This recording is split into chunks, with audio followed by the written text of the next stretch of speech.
लाल चौक में एक तिरंगा संविधान में लेना फर्जी। भारत के चैनल खुल गए आज देखो नई खबर जी। देखे या डार टेढ़ा ना बोला कर मोदी ने, बात जगत की सुन तो ल्या कर मोदी ने। एक सवाल लेकर हम आए हैं आज जींद शहर में, जो कि सोनीपत लोकसभा क्षेत्र में पड़ता है। यहाँ से बीजेपी के प्रत्याशी हैं मोहनलाल और कांग्रेस के प्रत्याशी हैं सतपाल। तो आज हम आए हैं बीजेपी के कार्यालय में। यहाँ पर कुछ कार्यकर्तागण बैठे हैं, उनसे करते हैं जानने का प्रयास अब की बार क्या आसार रहने वाले हैं सोनीपत क्षेत्र में। नमस्कार जी ताऊ जी, आपका शुभ नाम क्या है जी? ईश्वर। ईश्वर जी, क्या लग रहा है आपको जींद से इस बार सोनीपत से कौन जीत के निकल रहा है? बीजेपी का बड़ौली साहब जीतेंगे। बीजेपी के पूरे आसार हैं। अच्छा, ये चुनाव मोदी को देख के हो रहा है या प्रत्याशी अच्छा है? मोदी को देख के। मोदी जी को देख के। ऐसा क्या कारण है कि मोदी जी के नाम पे यहाँ वोट डालने जा रहा है? मोदी ने बहुत विकास के कार्य किए हैं, किसान निधि योजना, बुढ़ापा पेंशन और गांव में बहुत अच्छे विकास करवाए हैं। गाँव में। हाँ, हमें ग्रामीण ग्रामीण चाहता हूँ मैं। ग्रामीण के हाथ में। हाँ जी, तो राहुल गांधी जी बोल रहे हैं 150 ही सीटें आएंगी, मोदी जी बोल रहे हैं अब की बार 400 पार। तो आपको क्या लगता है? 400 पार। 400 पार। उम्मीद आपको पूरी इस बार 400 पार होगी? हाँ, पूरी उम्मीद है 400 पार, पूरी उम्मीद है।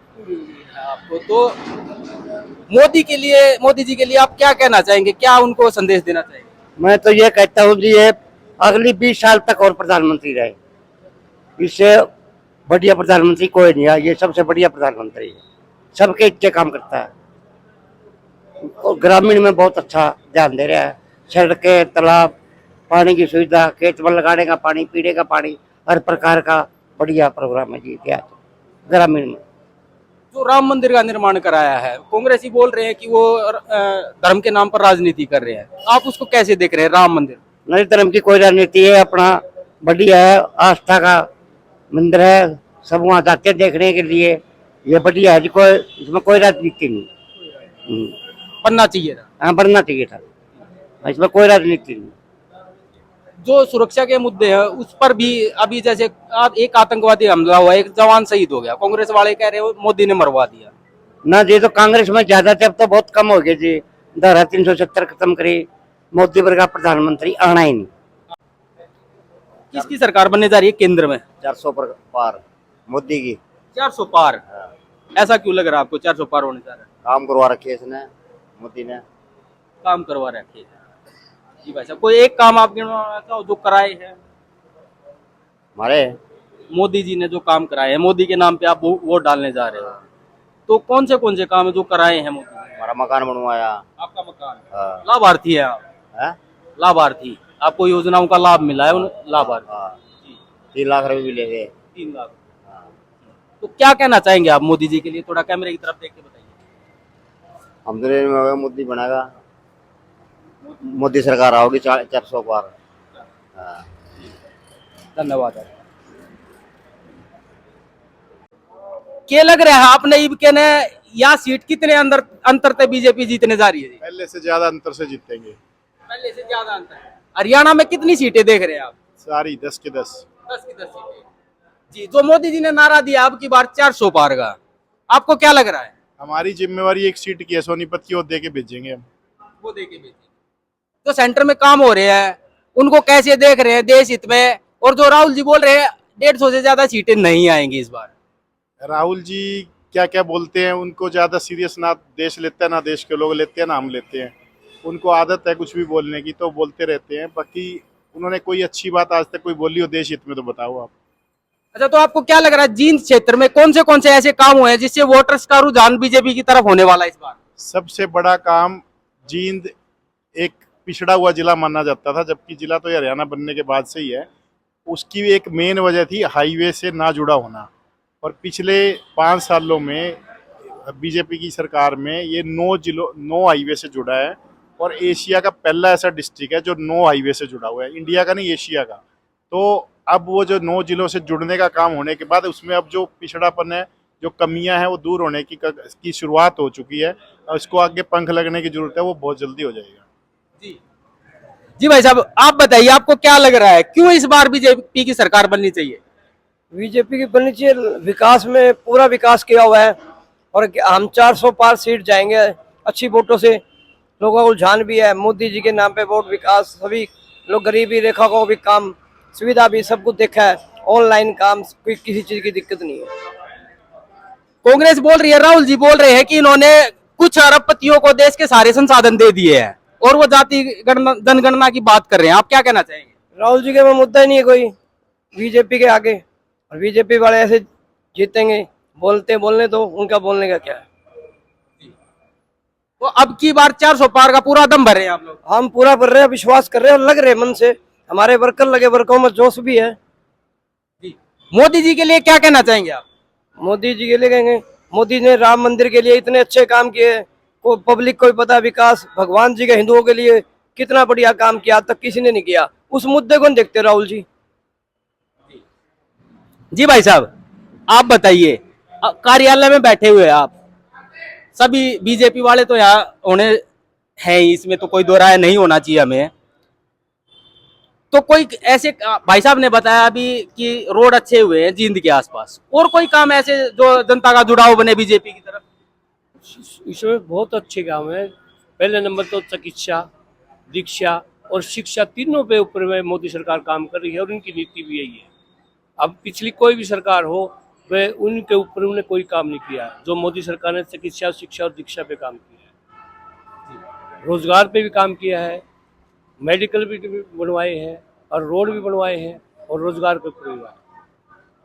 जी, तो जो भारत की आज स्थिति है, मोदी जी बोल रहे हैं देश को तीसरी सबसे बड़ी आर्थिक शक्ति बना देंगे, तो आपको ये संभव होता हुआ दिखाई दे रहा है? क्या हो कर पाएंगे मोदी जी? ये सभी संभव दिख रहा है, जो वो बोल रहे हैं, जो कर रहे हैं, सभी संभव है। आम मेरे को सभी को समझ में आ रही है, हाँ कर रहे हैं, जब तो जनता इनको दे रही है, 400 पार का नारा दे रही है, सबकी में दे रहे हैं, उनको दिख रहा है, अपना कॉन्फिडेंस है भाई। आपको क्या लग रहा है, जो मोदी जी गारंटी दे रहे हैं जनता उसको गारंटी समझ रही है? समझ रही है जी, मोदी जी गारंटी दे रहे हैं, समझ रही है, उन्होंने काम किया है तो आगे वो भी करेंगे जी। जनता का विश्वास आपको लग रहा है इस बार पूरा पूरा? जी भाई साहब, आपका शुभ नाम बताइए जी।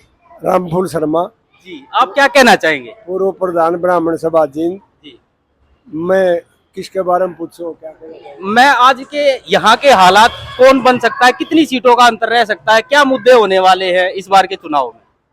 ऐसा है, चाहे कोई कुछ भी कहो, अंत में बीजेपी 10 की 10 सीट लेकर के जो है मोदी की झोली में डालेंगे और उसको सशक्त बनाएंगे, ताकि 400 पार पहुंचने पर ऐसे कानून बना सके जो देश के हित में हो, क्योंकि देश हित ही सर्वोपरि है।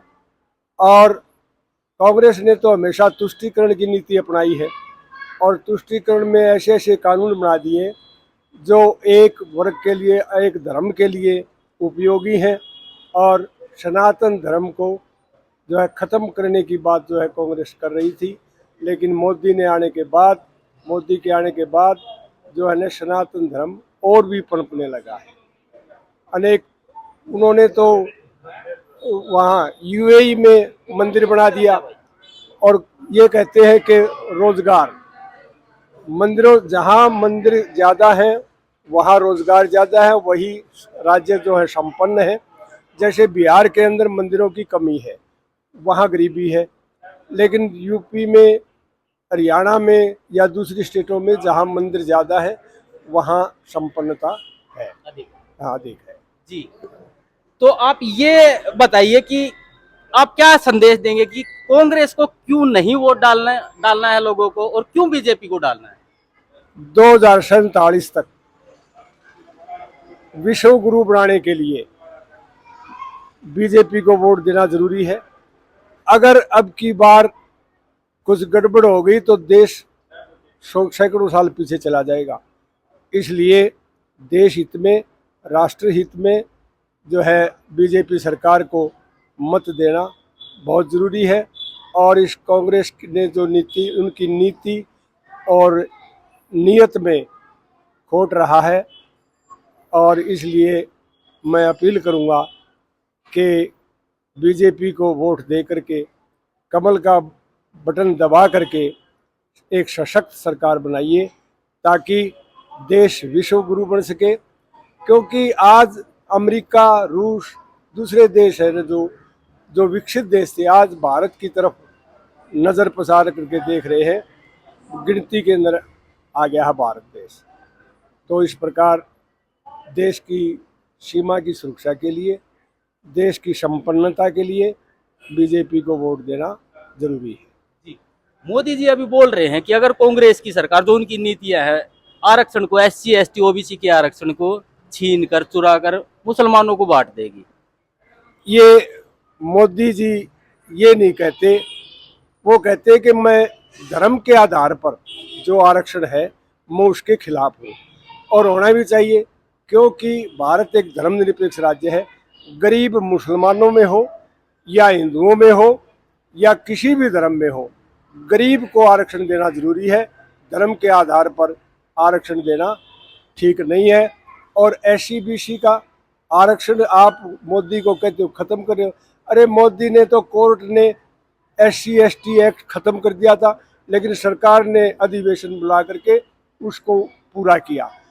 तो ये तो लोकतंत्र के रक्षक हैं। अगर लोकतंत्र के रक्षक नहीं होते तो मोदी को इतनी गालियां पड़ती हैं। लोग कहते तानाशाह है। अगर मोदी तानाशाह होता तो उनकी हिम्मत नहीं थी बोलने की। ये लोकतंत्र ही है जो गाली सहन करके मोदी जी बिना कुछ कहे चुपचाप सहन कर रहे हैं।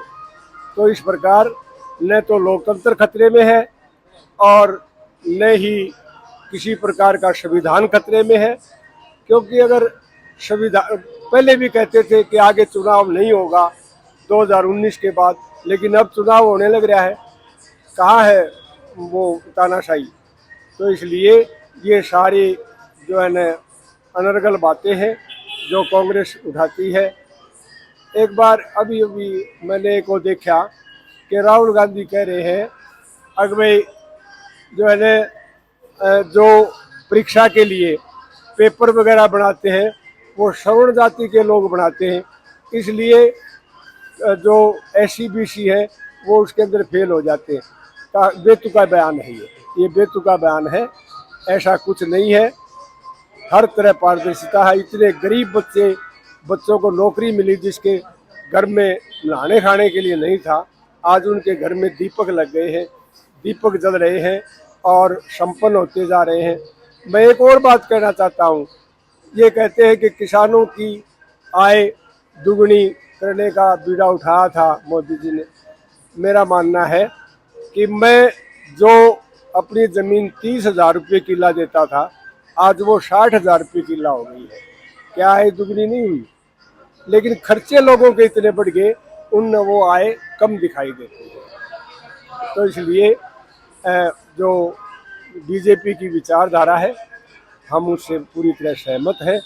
और एक बार फिर 400 पार सीट आकर के जो है मोदी जी को तीसरी बार प्रधानमंत्री देश देखना चाहता है।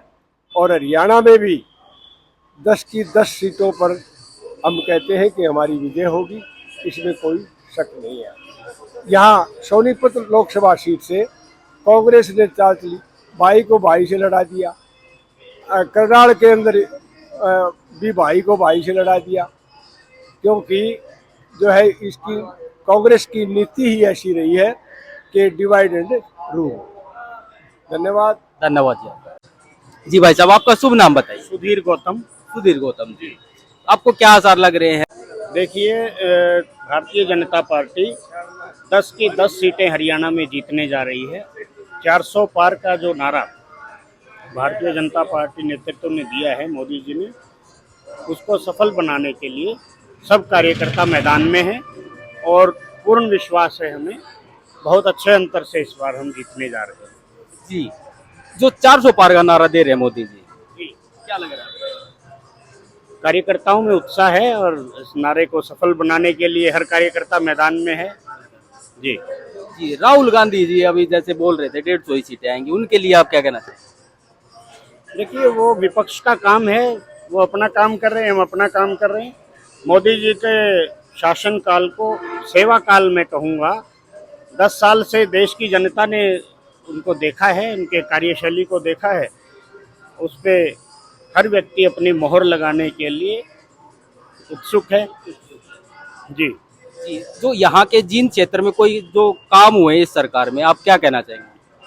देखिए, मेडिकल कॉलेज, फ्लाईओवर, भाखड़ा का पीने का पानी, बहुत सारी ऐसी योजनाएं हैं जो मैं जब भारतीय जनता पार्टी में नहीं होता था, 2011 में कुछ मुद्दे उठाए थे जींद विधानसभा के, मैंने पंपलेट बना के घर घर पहुंचाया था, और जो जींद की प्रमुख समस्याएं थी और उनके समाधान क्या क्या हो सकते हैं, वो 90% काम इस सरकार में हुए जी।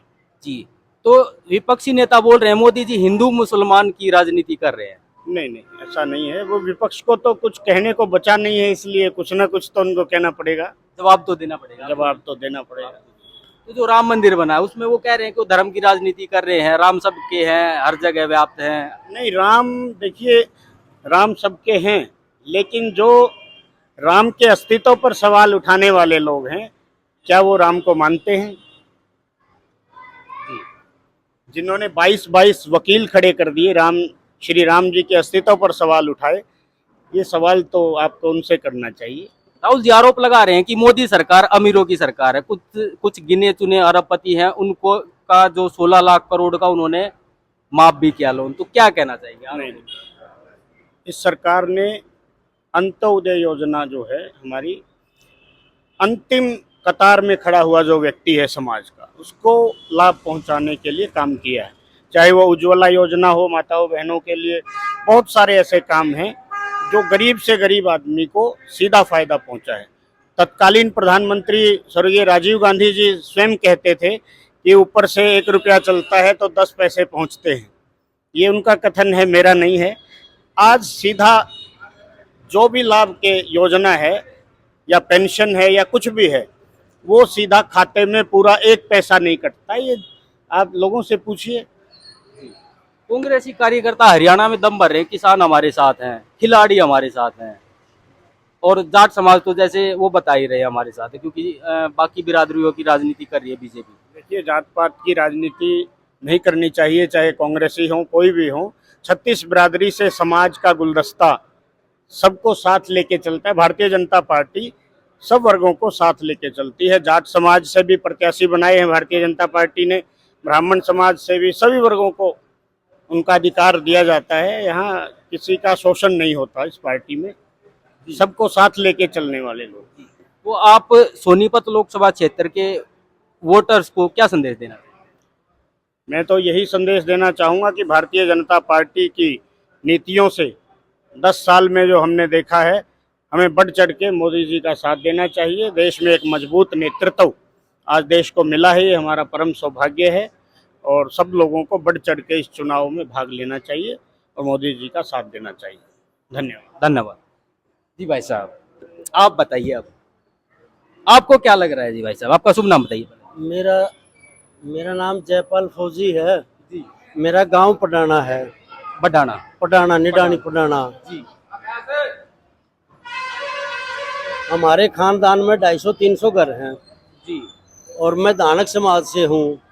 तो हमारा पूरा वोट 2014 से पहले कांग्रेस को जाता था, और जब मोदी जी ने जो वायदे किए थे ना, भाई हम देश के लिए ये करेंगे, जैसे धारा 370 है, सेतिया प्लीज, तो मोदी जी ने जो वायदे किए ना, भाई हम धारा 370 को ख़त्म कर देंगे, राम मंदिर है, और मतलब ये इस तरह के जितने भी वायदे किए ना, हमें शहर की सुविधा को की तरफ ध्यान ना देकर जो ये है उग्रवाद खत्म करना, तो मैं तो उनकी तरफ मेरा ज़्यादा वो था। मैंने फौज की नौकरी करी है, जम्मू कश्मीर में देखा है कि जो भाई जी, बेल्ट में टोपी लगा के जो उसी पब्लिक का जो रखवाला है ना, उसी के मुंह पे थप्पड़ मार दिया कर दे। और आज मोदी जी ने एक जवान को इतना हौसला दिया है कि आज किसी की हिम्मत नहीं है। तो ये सब फिर मोदी ने जो लागू कर दिया, तो मेरी थोड़ी सी रुचि बन गई गीत लिखने पे। जी तो मैं पूरे हरियाणा को चैलेंज करके कहता हूँ, जी किसी भी लेखक ने हरियाणवी गीत लिखे ना जी तो मेरे साथ कंपटीशन करता। मैं 5100 रुपए जी 3 गीत सुन ले, तो 3 गीत में मैं 5100 रुपए कंपटीशन के। अगर उसके बोल में मैं गायक नहीं हूँ जी भाई, अब हाँ आपने लिखे हैं। लिखे हैं, जी। फिर थोड़ा सा गाने का भी वो रुचि है। तो एक बार गुनगुना कर बताइए। जैसे धारा 370 पे लेके चलो। जी पाकिस्तान के विदेश मंत्री महमूद कुरैशी कहते थे कि इसको हाथ लगा दिया तो परमाणु बम फट जाएगा, ये हो जाए। मतलब किस किस किस तरह के वो डरावा दे रहे थे हिंदुस्तान को।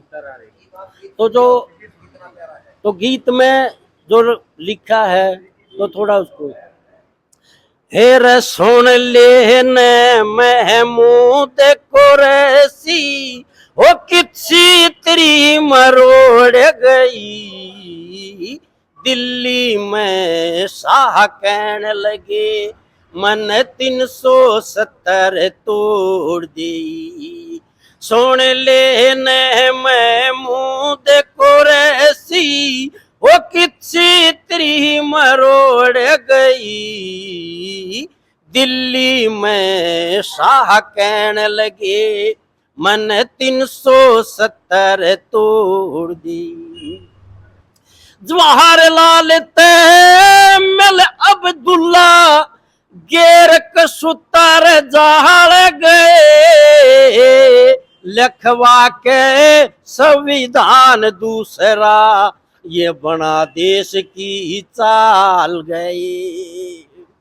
दिन और राती मरे मारे फौजी बहुत घने हो गाल गए, ये दिन आगे मरते मरते बीत ये 70 साल गए, ये दिन आगे मरते मरते बीत ये 70 साल गए।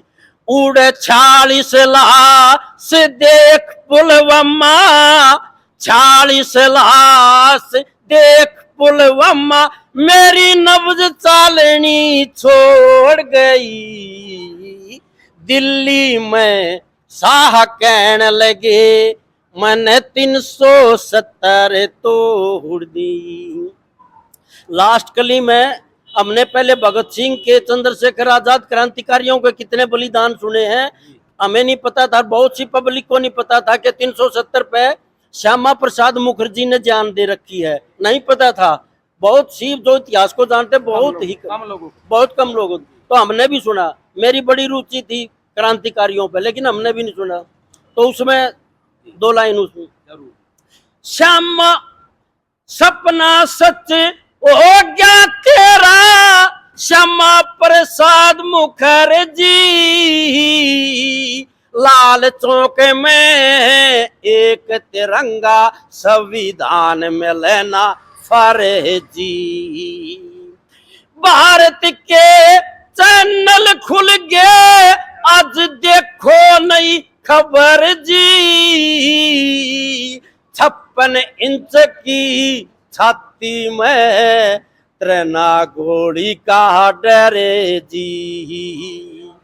जयपाल फौजी लिख कविताई मन कलम हाथ से छोड़ देई, दिल्ली में शाह कहने लगे मन 370 तोड़ दी।